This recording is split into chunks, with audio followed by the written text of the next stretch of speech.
এটা বন্ধ করতে হইব। বাবা তুমি এত রাগ করতেছো কেন? আমি রাগ করতেছি না, আমি আজকে খুব খুশি। এত খুশি কেন? আরে তোর এক ভাই আছে শহরতে। ভাইয়া? কোন ভাইয়া? তোর রানু ফুকু আছে না, এর পোলা যে রাজন, তোর মনে আছে ছোটকালে দুই ভাই পেনে পুরো ঝগড়া জাতি মারামারি করতি।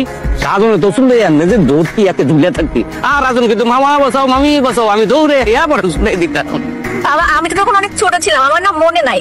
তো ভাইয়া কোন দিকে? এই যে উপরে পাঠাইছি বিশ্রাম নিতেছে, তুই যা ড্রেস পাল্টাইয়া খাবারের ব্যবস্থা কর। আচ্ছা বাবা আমি যাইতেছি। তুমি? ওমা, আপনি? তার মানে আপনি রাজন ভাইয়া? কেমন আছেন ভাইয়া? এতক্ষণ তো ভালোই ছিলাম, এখন তোমাকে দেখে অন্যরকম একটা টেনশন হচ্ছে। তুমি এই বাড়িতে কেন?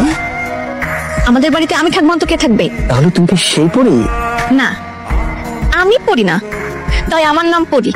আচ্ছা পড়ি, খুদাই আমার পেটে ইঁদুর দৌড়াচ্ছে, যাও খাবার নিয়ে আসো। আচ্ছা, আমি খাবার আনতে যাচ্ছি। ছেলেবেলা